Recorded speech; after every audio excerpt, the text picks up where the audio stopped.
I think I'm getting ready to draft you is what it's been one of those who's on first, who's on second kind of mornings, and all right.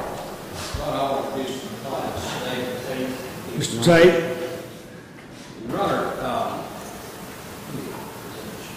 Okay.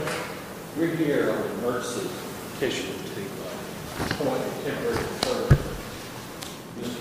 David Tate, to preserve and to protect the assets of John Daniel Tate, brother of Mr. David Tate.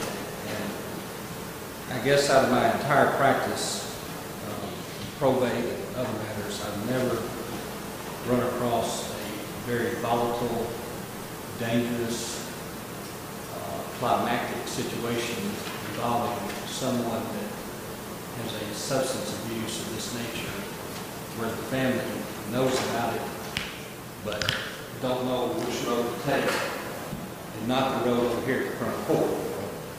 So Mr. Tate asked me to get involved and to explore the conservatorship laws to see if this would be a route to go. And I do believe that looking at the nature of the conservatorship laws, that this would be a better avenue to take for his brother. I don't want to get into all the merits of the petition at this time because I know Mr. John Daniel Tate's not here, but we're asking the court to appoint, as part of the relief, an emergency situation for a temporary conservator, Mr. David Tate, to step into the shoes as special temporary conservator to make contact with various institutions, i.e. the Safeguard, at least the Vanguard out of state, where most of the funds are actually maintained in an IRA and a protected fund for Mr. John Tate as part of his retirement. Mr. David Tate has been in contact with those people, and they said we can't act unless we have an order from the court.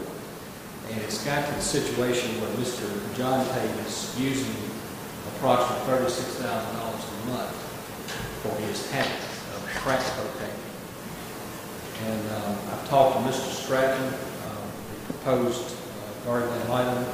He understands the situation, and I told him he doesn't need to go alone if he goes out there. And I know he can handle himself, but this may be a situation where he needs to have somebody with him. But if the court has any questions, Mr.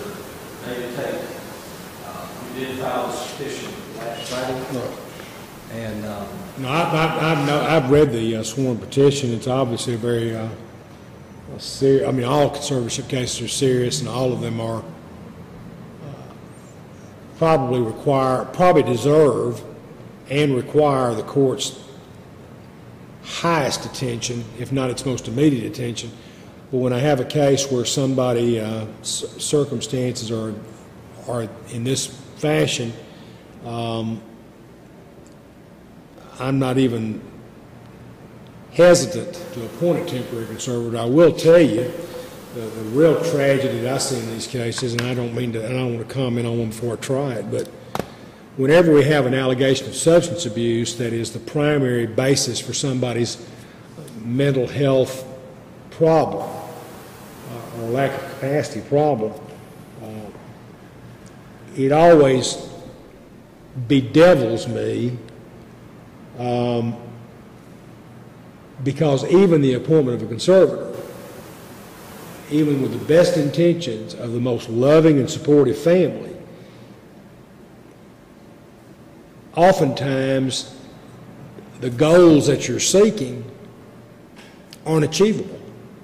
I mean, it just is the way it is. And I think you're making the right. I think you're taking the right step. And I saw Mr. Stratton. I couldn't remember why I had him here. And then I did remember why I had him here. The reason I've got him here is because he has an experience in dealing with some pretty contentious conservatorship cases, and he's a big boy and he can take care of himself. Isn't that right, Mr. Stratton?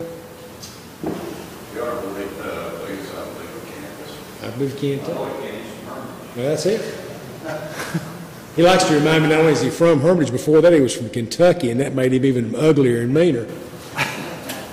by way of northern Ohio or somewhere, but he's still southwestern Ohio. I got that wrong. But the bottom line is, there are not a lot of people on my list there that I would send into this circumstance, but Another situation